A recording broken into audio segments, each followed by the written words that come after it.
Assalamualaikum warahmatullahi wabarakatuh dan salam sejahtera kepada sahabat-sahabat yang bersama dengan kami dalam program Makcik Dakwah episod yang ke-6. Tanpa kita sedar sudah masuk episod yang ke-6 dah.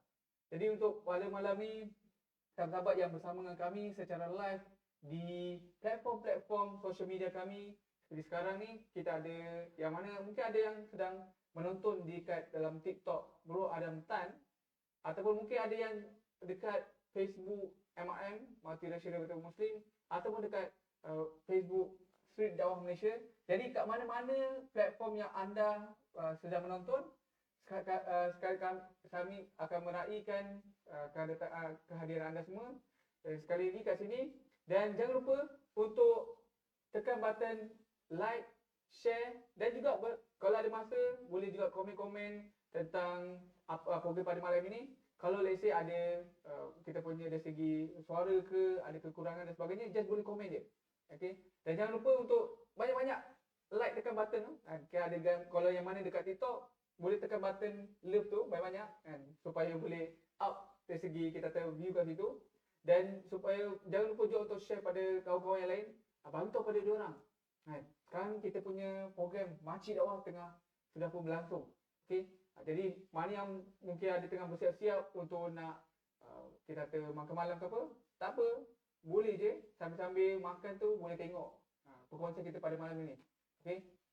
Jadi macam biasa, saya akan berada kat sini secara kesorangan. Saya bersama dengan seperti biasa Bro Adam Tan. Sihat Adam? Alhamdulillah, sihat. Ya, alhamdulillah. So hari ni kita akan seperti biasa, kalau kita dah yang mana yang dah menonton kita kata sepanjang 5 episod yang sebelumnya, mungkin anda dah tahu dah apa kita kata platform atau kita kata flow untuk Makcik Dakwah pada setiap Rabu malam, yang mana kita akan mainkan satu video iaitu perbincangan antara prospek, antara kami dengan seorang prospek, dan kita akan membincangkan, kita akan mengulas kita kata perbincangan tersebut. Dan kita akan tengok apa, kalau ada yang nak komen ke tentang perbincangan kami tu, boleh je, just boleh type, boleh komen kat situ. Okay? Supaya apa, at least bukan saja kita buat perkongsian pada sahabat-sahabat yang sedang menonton, tetapi kami yang juga yang sedang membuat perkongsian ni, kami juga dapat belajar daripada anda yang sedang menonton juga. Okay? Jadi ini adalah free platform, boleh je komen, boleh je share. Dan insyaAllah pada malam ini apa yang kita nak buat adalah, itu bagi saya kata yang mana yang dah tahu flow dia, tetapi yang mana yang mungkin baru join untuk program Makcik Dakwah ni, jangan risau, anda tak terlambat pun. Boleh tengok apa yang kita akan buat. Seperti mana saya sebut tadi, kita akan ada mainkan satu video perbincangan, sama ada saya dengan prospek ataupun ada dengan prospek dia, yang mana kita prospek yang kami jumpa dekat Street Dakwah. Dan dari situ kita akan buat perbincangan lah. Kita akan throw idea, kita akan tengok apa benda pengongsian, cara, teknik tu, dan kita akan cuba ulas kat situ. Jadi kalau ada sahabat-sahabat yang sedang menonton tu nak komen sekali, boleh je, kami open je, kami okey je. Sebab apa? Supaya kami pun boleh belajar sekali. Okay? Alright. So hari ni kita rasa malam ni kita akan bincang tentang, Adam akan bawa satu video tentang seorang prospek.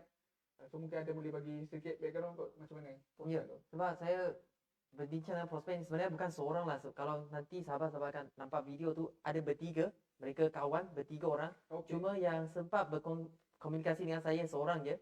So saya boleh katakan mereka adalah lingkungan pemuda, sebab mereka di bawah 20 tapi pelajar universiti.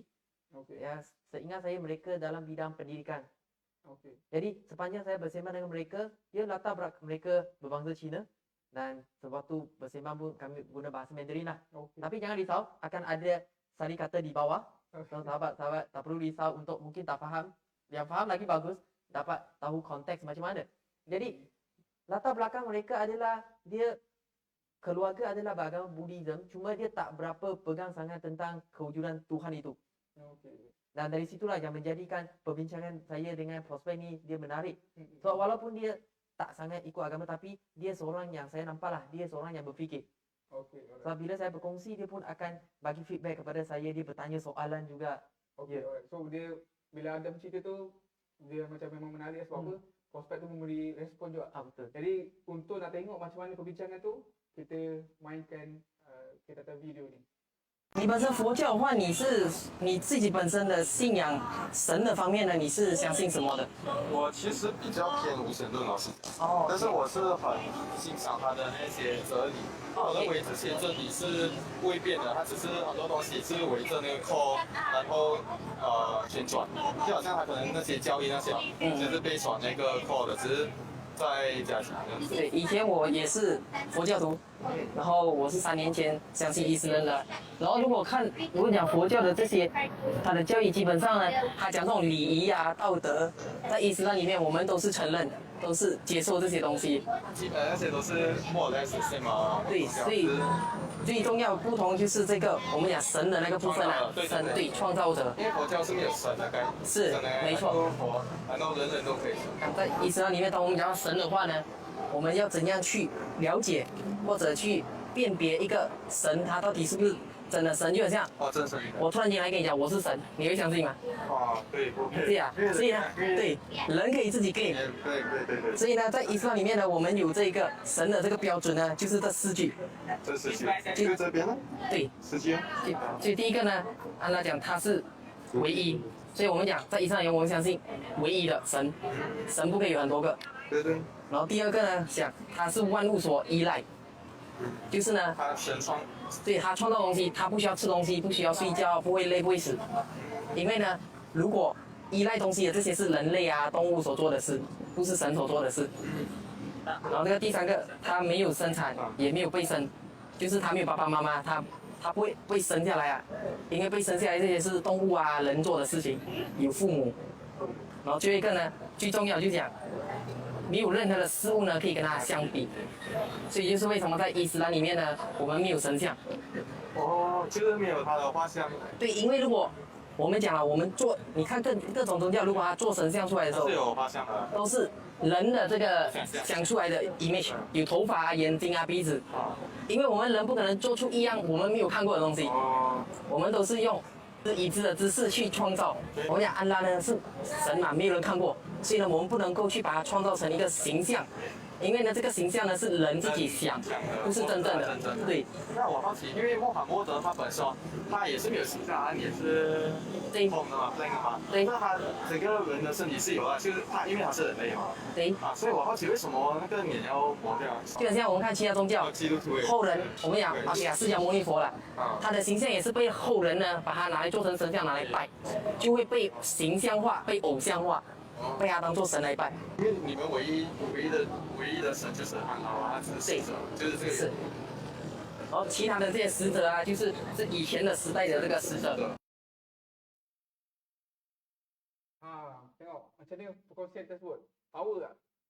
Kalau kata perbincangan tu power, kata okey, just komen dia banyak kat situ kata Muradam dia punya perbincangan tu, dia punya argument, dia punya feedback tu memang power lah. Komen macam tu banyak-banyak, okey?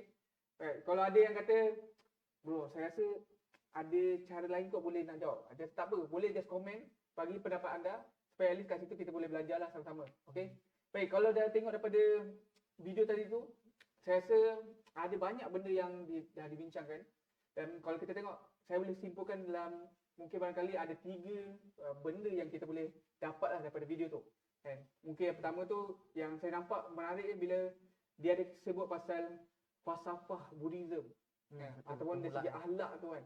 Dia yang diutamakan dalam kita kata konsep Buddhism, dan ada pun ada respon kata sebenarnya falsafah tu dia diperakui dalam Islam. Betul. So mungkin ada boleh ceritalah kenapa dikatakan apa benda yang falsafah Buddhism tu disebut akhlak tu, dan kita boleh lihat kenapa Adam kata dia diperakui dalam Islam tu. So kita nak tahulah, mungkin ada dekat para menonton tak tahu pun apa falsafah Buddhism tu. Jadi mungkin ada boleh kongsikan kat situ dululah. Ya, yang tu bahagian permulaan lah. Dia menarik sebab walaupun dia kata dia tak berpegang sangat, dia lebih kepada atheism, tapi dia kata dari segi falsafah nilai Buddhism tu, apabila dia sebut tentang akhlak tu, jadi di situ nampak adalah dia sebut akhlak. Dan memang saya berakui bahawa dalam Islam kita sebut ada pengajaran tentang nilai akhlak tu sendiri. Sebab tu salah satu benda yang kita kena clearkan kat sini adalah sebab kadang-kadang orang akan ingat bila kita kata ada persamaan, orang akan ingat kita kata semua agama sama. Ya, kita bukan kata semua agama sama. Sudah tentu kita kata dari segi Islam, perbezaan yang paling ketara dari segi akidah memang berlainan lah. Tapi bila dalam bab dakwah, bila kita sebut ada persamaan tu, itu merujuk kepada nilai-nilai yang diajarkan. Okey. Jadi dalam konteks ni yang kita nampak lah, dia adalah sebut tentang akhlak tu. Okey. Dan salah satu falsafah lah yang mungkin saya berkongsi dengan sahabat adalah dari segi ajaran asas dalam Buddhism adalah mereka ada satu konsep tentang 8 jalan suci ataupun dalam bahasa English dia Eightfold Path. Dan kalau sahabat lihat di skrin anda akan nampak ada satu roda. Ya, ada 8, kita boleh kata senang faham, adalah 8 nilai yang perlu seseorang penganut Buddhism dia perlu amalkan dalam kehidupan dia. Okey, okey. Ada 8, ada banyak, cuma saya akan pergi secara ringkas dia akan sebut tentang kita perlu ada niat yang betul, ada pandangan yang betul, Okey. ada rezeki yang betul. Contohlah dalam Islam kita sebut mencari rezeki yang halal. Betul. Jadi kalau kita lihat kesemua 8 tadi tu, dia merujuk kepada akhlak kita sesama manusia. Walaupun tadi contoh mungkin sahabat nampak tentang niat yang betul. Niat di situ dari segi Islam dia lain. Saya percaya dari segi Islam nanti Brother Azim boleh kongsikan lah. Dari segi Islam kita kata akhlak tu macam mana. Tapi bila dalam Buddhism dia kata tentang niat yang betul, itu lebih merujuk kepada niat kita. Contoh, saya tak boleh ada niat berdengki dengan manusia. Saya tak boleh ada niat yang jahat dengan orang. So, itu dia pengajaran tu baik yang saya kata diiktiraf dari segi Islam adalah yes, kita ada ajaran nilai iaitu kita berbuat baik dengan manusia. Dan itu yang saya cuba membawa persamaan bagi dia nampak, okey, ada persamaan dari segi nilai tapi bukan dari segi akidah tu. Okey, cuma bila ada masuk pasal tadi kalau tengok sahabat-sahabat ada tengok dekat skrin tadi tu, yang 8 tu bila ada sebut pasal niat yang betul. Yes, memang rasanya bila sebut pasal niat yang betul, rasanya kita sebagai seorang Muslim, benda ni adalah benda yang memang kita takkan lari terlintas, yang mana dalam sebuah hadis Nabi Muhammad SAW sebut apa? Innamal a'malu binniyat. Kan? Setiap perbuatan dia mula dengan niat kita kan. Jadi kalau seorang tu dia niat kerana Allah dan Rasul, maka dia akan dapat apa yang kita kata kepada Allah dan Rasul dia. Tetapi kalau dia niat kepada harta, kepada dunia, dia akan dapat apa yang dia niatkan tu. Jadi mungkin kat situ macam Adam kata tadi, jangan dengki dan sebagainya. Sebenarnya actually kita boleh relate kat situ juga. Sebab kalau kita kata niat kita buat kerana Allah, kerana Rasul, maka sudah pasti kita tak boleh, bila sebut pasal niat kerana Allah, kita mencari keredaan Allah, bukan nak mencari keredaan manusia.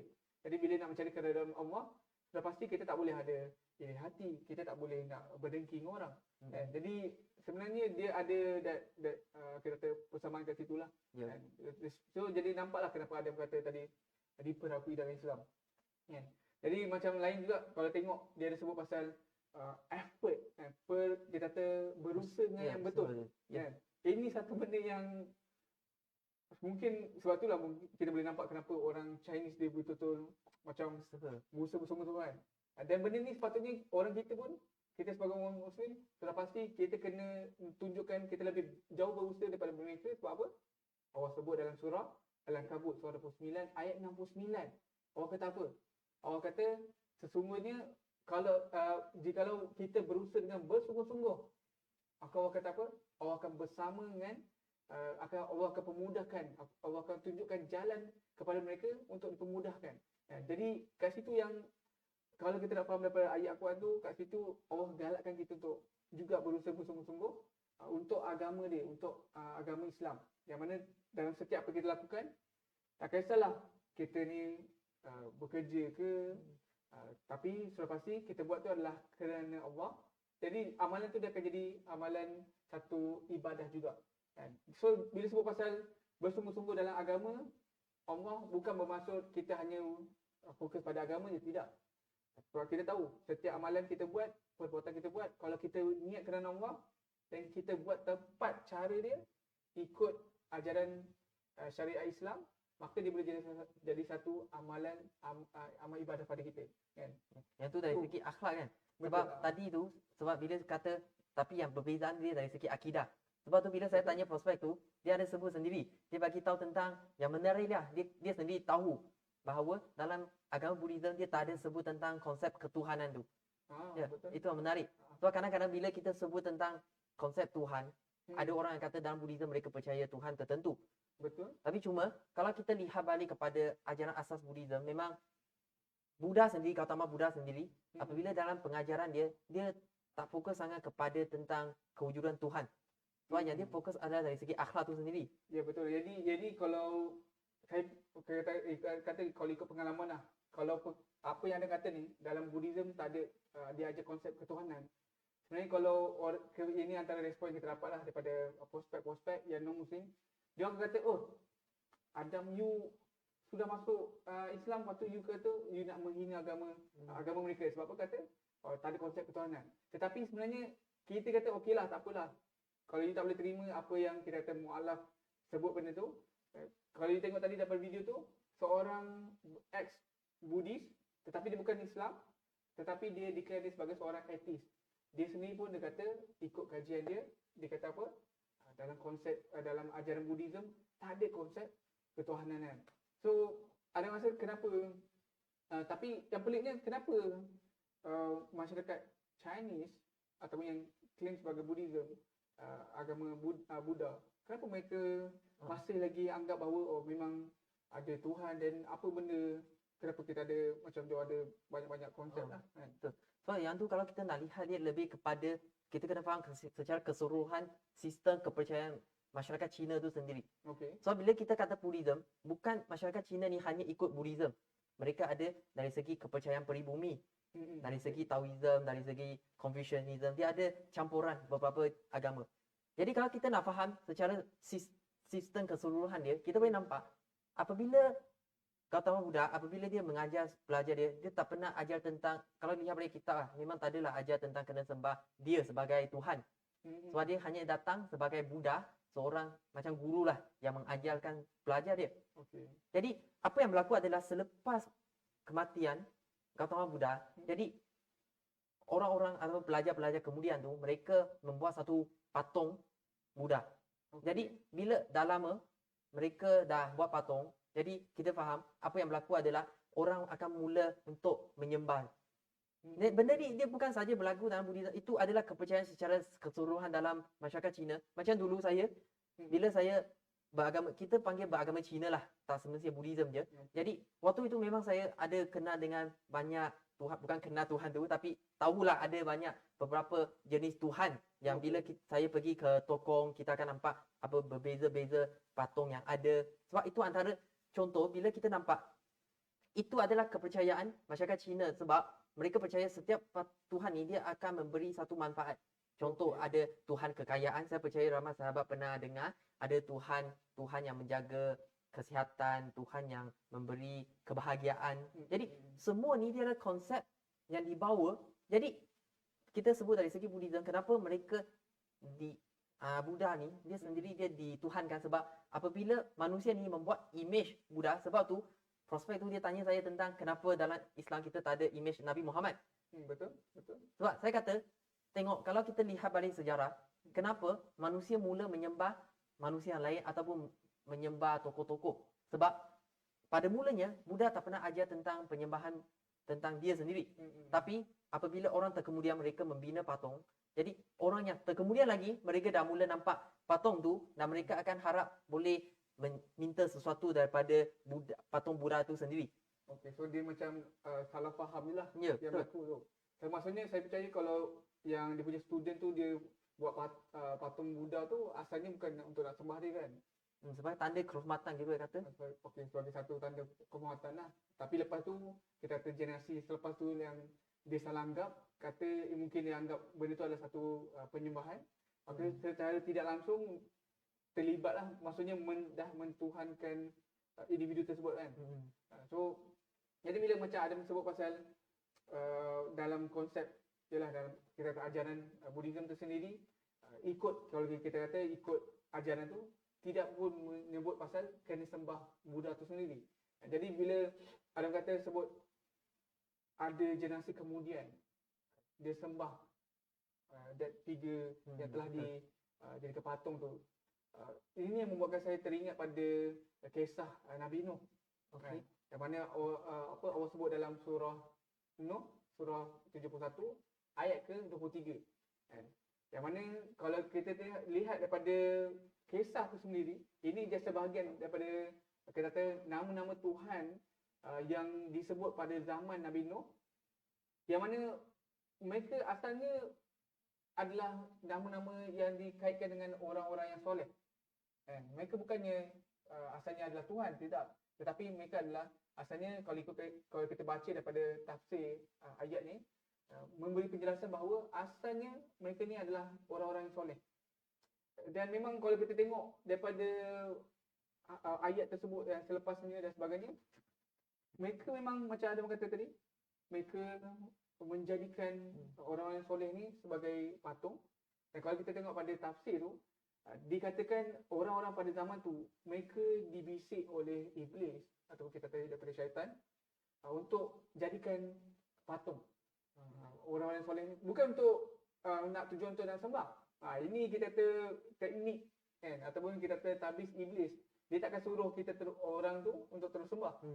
Sebab kalau suruh terus sembah, orang yang pada waktu tu tahu bahawa orang yang soleh ni dia bukanlah Tuhan, maka obviously dia akan takkan setuju untuk nak kita kata nak create patung tu. Sebab dia akan create salah faham kat situ. Tapi idea yang syaitan bagi pada mereka adalah kata, you just buat patung tapi jangan sembah. Mula-mula tak boleh sembah, dia orang tahu dah tak boleh syirik. Yes, kata kalau sembah nanti jadi syirik. Obviously orang akan tolak, tapi dia syaitan buat apa? Kata apa, you buat patung tu, buat bentuk tu bukan untuk nak sembah, tetapi lebih pada apa? Just untuk nak mengingati mereka, jasa baik mereka, amal kebaikan mereka, supaya apa? Supaya kita yang hidup ni, yang waktu tu kita termotivasi. Termotivasi untuk apa? Bukan termotivasi untuk nak sembah orang, tidak. Again, tetapi motivasi untuk kita nak buat amal kebaikan. Kan? So bila maksudnya setiap kali kalau kita nampak patung amal orang yang soleh tu, kita akan rasa macam kita akan ingat sejarah dia orang, apa kebaikan dia orang. Jadi kita akan rasa motivasi nak buat amal kebaikan kan. Jadi itu pada asalnya macam tu. Tetapi lepas generasi yang datang kemudian dan generasi yang datang kemudian mereka mula salah faham. Dia nampak macam generasi yang dulu ada buat penganggungan, puji-puji dan sebagainya. Jadi sampai satu tahap mereka salah faham, mereka ingatkan itu adalah sebagai Tuhan. Sebab itulah kalau tengok daripada ayat tadi tu, dia Ada sebut nama-nama tu. Kenapa boleh ada ramai nama-nama tu kan? Sebab apa? Asalnya mereka adalah orang yang soleh. Tetapi dah disalah anggap, maka dah dikuduskan, dia angkat jadi sebagai Tuhan selepas pada generasi-generasi akan kemudian tu kan. Jadi saya percaya kalau kita nak cuba menilai mengikut apa yang dah dicerita dalam Al-Quran kepada apa yang berlaku pada kita kata that culture tu, mungkin kita boleh nampak ada persamaan kat situ lah kan. Ya, betul. Sebab kalau kita nak simpulkan secara keseluruhan perbualan saya bersama dengan prospek tu, macam pada permulaan tadi Azim sebut ada 3 poin utama yang kita dapat simpulkan daripada video tadi tu. Yang pertama adalah dari segi bila kita kata dalam konteks dakwah, kita akan sebut tentang ada persamaan dari segi nilai tu. Tapi walaupun kita kata ada persamaan nilai, tapi dalam dakwah kita kena sentiasa ingat balik tentang konsep akidah kita berlainan. Betul. Jadi sebab tu bila kita sebut akhlak sama pun, dalam kemudian tu saya akan tanya dia tentang konsep ketuhanan macam mana. Nah di situlah dalam video tadi saya akan kongsikan tentang biasa dalam dakwah kita akan guna surah Al-Ikhlas. 4 ciri tentang Tuhan tu. Tuhan itu satu, Tuhan tak bergantung pada apa-apa pun. Jadi di situ kami kongsikan tentang konsep ketuhanan tu penting. Tapi kenapa ada masa ada nak bawa juga ada nampak ada perbezaan tu? Sebab apa? Ya, sebab kita tahu dalam Islam memang apa yang Allah sebut tu, kita buat akhlak baik macam mana pun, yang penting adalah akidah kita kena ada. Kalau kita tanpa keimanan tapi kita buat baik, kebaikan kita takkan diterima, mungkin diterima di dunia tapi takkan diterima di akhirat nanti. Okey, ya betul. Sebab tu itu poin utama yang kita memang sentiasa kena ingat, kita kena bawakan dia kepada tentang konsep ketuhanan. Ataupun dalam Islam kita kata tentang tauhid tu sendiri. Betul. Satu lagi kita nak elakkan orang salah faham, ingat kata dia memang ada statement yang orang biasa akan pakai adalah semua agama ni sama je. Ya, betul. Jadi kita risau kalau kita bawa yes ada persamaan tu, kita risau orang akan salah faham, diingatkan bahawa kita ni kita setuju dengan idea kita kata konsep pluralism. Maksudnya semua agama tu sama kan, semua dari segi aspek semua sama. Jadi kita nak elakkan benda tu berlaku. Sebab itulah macam Adam kata tadi, kita kena tunjukkan juga konsep ada perbezaan tu, yang mana dia berbeza pada benda yang paling asas, iaitu pasal konsep ketuhanan tu sendirilah kan. Supaya apa? Again, kita tak nak orang salah faham pasal Islam ni dia tuju tentang konsep pluralisme kat situ lah kan. So tadi mana yang sahabat-sahabat dah bersama tadi, mungkin ada yang dah komen, mungkin ada pun nak lontarkan beberapa pandangan tentang apa yang kita dah kongsikan, ataupun mungkin ada komen-komen yang nak dilontarkan pasal apa yang kita dah bincangkan tadi. Just bagi tahu kalau ada pandangan lain ke, kenapa Adam cakap macam tu, dan mungkin ada ilmu-ilmu lain ke yang you guys dapat daripada perkongsian yang kami kongsikan tadi, ada penambahan dan sebagainya, boleh just kongsi bersama. Okay? Supaya kita sama-sama boleh belajar lah kat situ. Satu maklumat lah untuk sahabat-sahabat semua. Sebab kalau tengok video tadi mungkin dalam 2 minit ke 3 minit macam tu. Tapi itu bukan video sepenuhnya. Itu hanya saya dah cut, dah ambil sikit poin yang penting yang kita sebut tentang dari segi akhlak, dari segi konsep ketuhanan, dan juga bagaimana sejarah berhala tu bermula. Tapi itu hanya separuh. Jadi insyaAllah sahabat jangan lupa, sebab ada lagi sambungan yang kami insyaAllah akan kongsikan di minggu depan juga. Yalah, sebab sekarang ni pun kita dah dekat penghujung kita perancangan, tak sedar dah hampir 30 minit. Jadi memang kalau tengok daripada video tu, rasanya anda pun dah boleh teka dah. Takkanlah video tu hanya perbincangan tu hanya dalam 3 minit macam tu je kan. Jadi sebabkan kita ada limitation masa, sebab tu apa yang kita buat adalah kita dah potong video tersebut, dan insyaAllah sambungan tu kita akan mainkan pada minggu depan, dan kita akan ada perbincangan yang lain pada minggu depan. Jadi yang mana yang sahabat-sahabat yang dah bersama kami selama 30 minit ni, hampir 30 minit ni, jangan lupa juga untuk book date untuk minggu depan. Kita nak tengok apa perbincangan sambungan daripada minggu ni punya. Okay? So, dan bagi sahabat-sahabat yang mana kita kata nak tengok secara live, kalau rasa macam nak tunggu seminggu ni lama sangat kan, tapi nak tengok kami secara live berbincang dengan prospek dekat lapangan, boleh je bersama dengan kami turun dekat program Siri Dakwah kami, yang mana kami akan turun dekat Bukit Bintang setiap hari Ahad. Dekat mana? Dekat bawah monorail Bukit Bintang, yang mana kat situ ada kawasan lapang. Bukan dekat area Lot 10, tetapi opposite Lot 10, yang mana ada bangunan, dulunya ada bangunan Maybank, tetapi sekarang dah tak ada. Jadi kami ada kat situ daripada pukul 2.30 sampai pukul 5.30. Kami akan buka booth, kami akan berkongsi pamphlet, dan insyaAllah kami akan ada perbincangan secara open kepada yang bukan Islam dan juga pada orang Islam sendiri. Jadi kalau sahabat-sahabat ada yang nak join, nak dengar macam mana perbincangan kami, boleh join sekali. Okay, pada hujung minggu ni 27 hari bulan Oktober bulan 10 2024, boleh datang je. Tak apa kalau anda itu first time, anda tak tahu macam mana nak buat, tak apa, jangan risau. Anda just boleh datang, boleh observe saja, boleh tengok saja kan. Lepas tu boleh tengok macam mana kami berhentikan prospek dan macam mana kami ada perbincangan kat situ lah. Okay. Dan kalau ada yang nak turut serta sebagai sukarelawan kami, sukarelawan maksudnya kita ada beberapa platform untuk sukarelawan. Siapa yang nak jadi sebagai kita punya squad team untuk Siri Dakwah mingguan, ataupun kalau ada yang nak terlibat sekali dalam usaha membimbing mualaf. Kalau rasa macam Ibu Azim, Siri Dakwah ni mungkin saya tak berapa pandai kot, tapi tak apa, tapi saya nak ada semangat nak menyumbang dari segi tenaga saya nak membimbing mualaf, boleh sekali, boleh join je, boleh daftar untuk sebagai sukarelawan kami. Ataupun kalau ada yang rasa macam, oh bro saya pandai dalam video editing, so boleh juga jadi sukarelawan kami untuk bahagian multimedia. Sebab apa? Dalam aktiviti yang kita buat, memang kita akan ada buat rakaman, kita akan ada buat poster. Jadi benda tu memerlukan kepakaran anda juga, kalau mana yang mahir dalam video-video editing ataupun poster dan sebagainya. Dan kalau ada yang nak buat konten-konten, nak menyumbang idea pamphlet ataupun booklet. Sebab apa bagi pamphlet ni, kalau tengok kami dah ada dekat 15 topik pamphlet. Kalau ada yang nak menyumbang lebih lagi, supaya apa? Supaya lebih ramai dapat kefahaman Islam tu, boleh juga bersama dengan tim kami dan untuk tim R&D, Research and Development, supaya anda pun boleh menyumbang idea anda pada kami tu. Okay? So saya rasa kita dah berada dekat penghujung rancangan. Jadi insyaAllah kita kata yang mana yang kalau ada yang terlepas pada awal, jangan risau. Jangan risau. InsyaAllah habis ni nanti akan ada rakaman ulangan yang akan dimainkan dekat platform Facebook kami. Jadi boleh tonton balik. Kalau ada yang terlepas dengan episod-episod yang lepas, boleh juga pergi pada social media Facebook kami.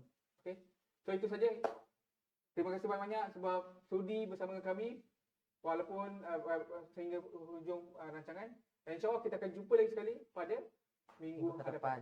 Okay? Jadi saya akhiri dengan ucapan Assalamualaikum warahmatullahi wabarakatuh.